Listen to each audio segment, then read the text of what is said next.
My name is Alisa-Starr, and I watch all the television, so you don't have to. And I've been really freaked out. So I have been going back to one of my old classics, Deep Space Nine. Deep Space Nine is one of the less obnoxious Star Treks. Star Trek The Next Generation gets really preachy, and I don't know, it's just not very realistic. It's shiny, happy space people.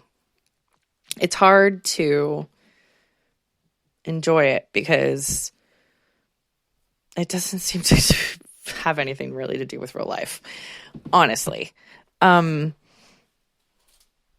There is all that reassuring space noise, which still happens in Deep Space Nine, which is one of my favorite things. And one of the reasons why I really like space shows. Another reason is that sometimes I just don't want to think about what's going on here on Earth. I want to think about something totally, obviously fake. Something that has nothing to do with whatever we're doing right now. And right now I'm really worried about our reopening. And Deep Space Nine talks a lot about, it's one of the more serious Star Treks. It doesn't gloss anything over. The first season, you get to watch the Cardassians leaving Bajor and a Bajoran space station. And that's the Deep Space Nine station. So the Cardassians had been enslaving the Bajoran people for like 100 years, right? So you get to see Cardassians and Bajorans interacting for the next 7 seasons of Deep Space Nine. You get to see they're still neighbors, and they both have access to space. And like neighbors as in they live on neighboring planets. But the Bajorans, without the Cardassians, who were, the Cardassians were enslaving them, but they were also like doing all the basic management of Bajor. They'd taken over the planet. And they ruled over them. And when you have a ruler, like a ruling class, completely just evacuate a space, you watch the Bajorans try to figure out how to rebuild their culture in the wake of the genocide, in the wake of the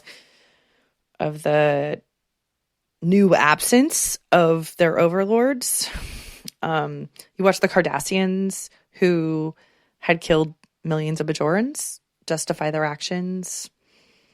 And you watch a lot of them heal. A lot of the bad guys have a lot more dimensions in Deep Space Nine than they ever did before in Star Trek. I think, Discovery is pretty rough. And so is Picard. Those are 2 new shows that are a lot more kind of in line with the times. And I think they make everyone a lot more sympathetic. But Deep Space Nine took place in the 90s. And it's funnier than I gave it credit for before. The pacing is fast. And they don't do as much telling you. They do a lot more showing. And you have to pay attention or you miss stuff. It's pretty great, actually. The writing I'm finding really good, which is nice. It's the same people who later would create Starbuck and that whole Battlestar Galactica, the big, scary, beautiful new one. And, the 2004 to 2008 or whatever, that new Battlestar Galactica. It's the same people who wrote that also wrote Deep Space Nine. So if you liked Battlestar Galactica, you might like Deep Space Nine. If you need that space sound, it's a good show with that sound in it. I think that there are some great female characters that get to fight and fuck, and that's all I really want to see ladies doing. I want to see men shutting up and women leading the way, and there's a lot of that in Deep Space Nine too. It's just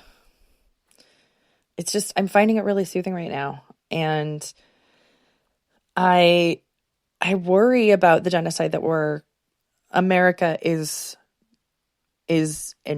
creating right now, in that it's making its working class, it's primarily people of color, working class, work themselves to death in the pandemic rather than paying them to stay home like every other first world country in the world. That genocide, right? It's a soft genocide. We are exposing people of color. Black people are getting coronavirus 4 times faster than everyone else because they don't have any savings. They don't have any cushion. They have to keep working. So we are sentencing them to death by not giving them any kind of security net. And I think that that's okay with Trump. I think that's okay with his followers. I think that they get that this will be a soft genocide for our working poor. And that's been fucking me up, man. I always thought that if America created another genocide while I was alive, I would call it out. So I'm trying to. But it's hard because we're all in survival mode right now. And it's hard to figure out what to do about it besides lobbying our leaders who, let's face it, are being bribed to take care of the rich rather than the poor. So all of that is fueling my feeling of injustice and helplessness and my desire to think about a world that is not here, which is why I needed like a space show. And watching the Bajorans and the Cardassians try to rebuild their lives after that genocide helps me feel like